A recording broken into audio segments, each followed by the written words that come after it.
je suis ravie de vous retrouver aujourd'hui pour une nouvelle vidéo dans laquelle je vais aborder un sujet qui m'a été inspiré en fait d'un post dans le groupe Facebook Les Tipoteurs. Donc si vous ne connaissez pas ce groupe Facebook, c'est un groupe en fait qui rassemble une communauté de jeunes écrivains. Ce groupe a été créé par Christelle Lebailly qui a aussi une chaîne YouTube. Et voilà, c'est un super groupe, je vous conseille vraiment de vous joindre à nous parce que voilà, c'est très intéressant tout ce qui se dit. Et moi du coup ça me permet parfois de trouver des petits sujets de vidéos quand je vois les difficultés que vous avez pour certaines choses. Et donc ici il y a un commentaire qui m'a interpellée, à savoir la description des lieux.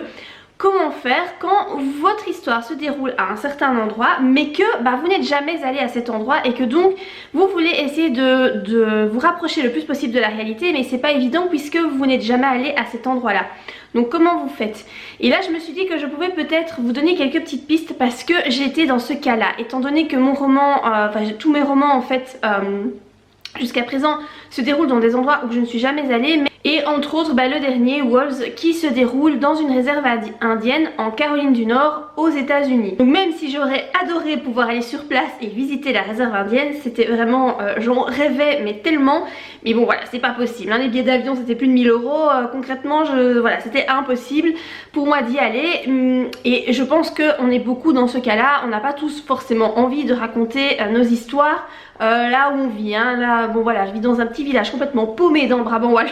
Je crois que ça n'intéressera pas grand monde que je parle de mon village. Donc comment est-ce que vous pouvez faire dans ce cas là? Et bien moi je vais vous expliquer tout simplement comment j'ai fait, et en regardant les commentaires sous voilà, sous ce statut là, cette question là sur le groupe Facebook, j'ai remarqué qu'en fait j'étais pas la seule à le faire. Donc je pense que c'est quand même une technique qui fonctionne plutôt bien pour tout le monde. Donc en fait ce que moi je fais, c'est que je me rends sur Google Maps ou Google Street View. Donc on a quand même la chance à notre époque à avoir un accès à internet, à toute cette technologie qui nous permet de voyager en restant de chez nous. Donc c'est quand même vachement pratique, il faut le dire. Donc moi je vais simplement sur Google Street View, je mets l'endroit où je veux que mon histoire se déroule, la ville, et en fait je m'amuse à regarder les rues. Je repère quels sont les magasins dans les rues principales, comme ça je peux les intégrer dans mon histoire. Dans par exemple Wolves, je vais reprendre cette histoire là puisque c'est la dernière que j'ai écrite, qui se déroule dans un endroit que je ne connais pas. Et pour le coup c'était vraiment des paysans parce que bon, une réserve indienne en Caroline du Nord, hein, c'est pas comme s'il y avait des indiens partout autour de moi. Donc c'était vraiment très dépaysant. Et donc ce que j'ai fait, c'est que par exemple quand l'héroïne Chloé avec son petit ami Sébastien arrive dans la réserve indienne, ils doivent s'arrêter sur un parking où il y a une pompe à essence, et donc il marche et il y a un petit magasin un petit peu plus loin. Ce parking existe vraiment, je l'ai vraiment vu dans Google Street View, je l'ai repéré. J'ai repéré aussi à un moment donné, j'avais besoin d'une boutique de tatouage, j'ai repéré un tatoueur là à Cherokee, puisque le village, la réserve s'appelle Cherokee. Je me suis basée quand même très fort sur la réalité. Alors évidemment cette technique a ses limites, vous ne pouvez pas appréhender l'ambiance du lieu. Vous pouvez donc voir comment sont les rues, comment sont les magasins, etc. Ça vous pouvez faire, reprendre des noms, etc. pour coller à la réalité. Mais tout ce qui est ambiance, ça vous pouvez pas le sucer de votre pouce, hein. C'est pas en regardant les photos ou en voyageant sur la carte que vous allez le deviner. Chaque lieu a une ambiance bien particulière.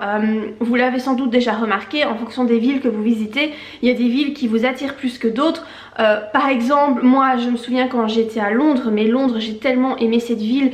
L'ambiance qui s'en dégage est tellement positive, tellement bienveillante. J'ai vraiment aimé parce qu'il n'y a personne qui vous regarde en fait. Et vous avez l'impression que vous pouvez être qui vous voulez à Londres. A contrario par exemple quand je vais à Bruxelles, moi je m'y sens très mal. C'est une ville qui m'angoisse énormément. Mais bon, ça encore une fois c'est selon le ressenti de chacun. Mais là vous allez devoir forcément imaginer l'ambiance de votre lieu. Donc là peut-être que vous n'allez pas forcément coller à la réalité, mais là vous n'avez pas trop le choix, hein. Vous êtes obligé d'inventer.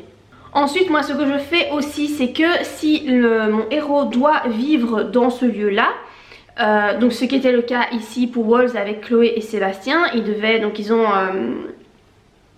été hébergés par une grand-mère indienne. Pour essayer de coller au plus près de la réalité par rapport aux maisons qui sont construites là-bas, parce que forcément les maisons, la structure, la décoration, la façon dont les maisons sont faites aux États-Unis, en Caroline du Nord, c'est pas du tout les mêmes maisons qu'ici en Belgique, dans le Brabant wallon, ça c'est clair. Et comme je voulais que ce soit plausible, je me suis rendue tout simplement sur des sites, sur des agences immobilières là-bas, en Caroline du Nord, et j'ai regardé quelles étaient les maisons à vendre et à louer. Voilà, c'est pas plus compliqué que ça se trouve mais hyper facilement, vous ne devez pas faire des recherches pendant des heures, hein.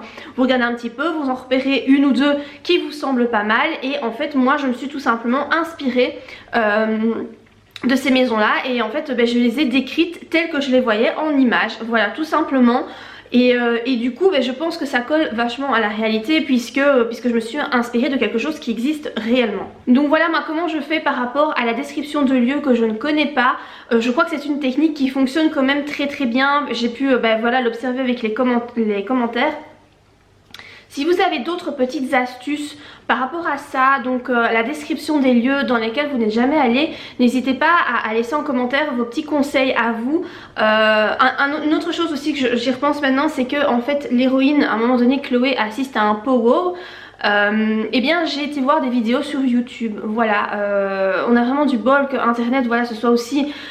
Internet n'est pas bon pour tout je pense, il y a du négatif et du positif, mais pour ça je trouve que c'est vachement positif parce que comme ça vous permet d'élargir un petit peu vos connaissances et de voir des trucs qui sortent de l'ordinaire que vous n'avez pas l'habitude de voir tout en restant chez vous. Donc voilà, pour un pot, j'avais fait ça. J'avais regardé des vidéos sur internet, on en trouve facilement, et donc j'ai essayé de voir ce qui se disait par rapport à ces fêtes.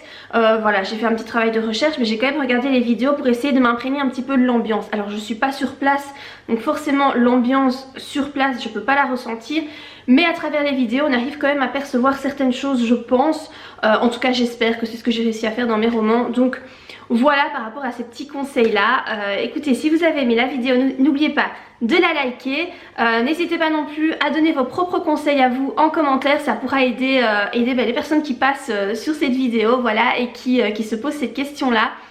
N'hésitez pas non plus à partager la vidéo, hein, forcément si vous connaissez quelqu'un, un auteur qui est un peu en galère parce que voilà, son histoire se déroule dans un endroit où il n'est jamais allé et il est un petit peu coincé à ce niveau là, voilà, ce petit conseil ça pourrait peut-être l'aider, je l'espère en tout cas. Et voilà, moi je vous dis à très bientôt pour de prochaines vidéos, bye.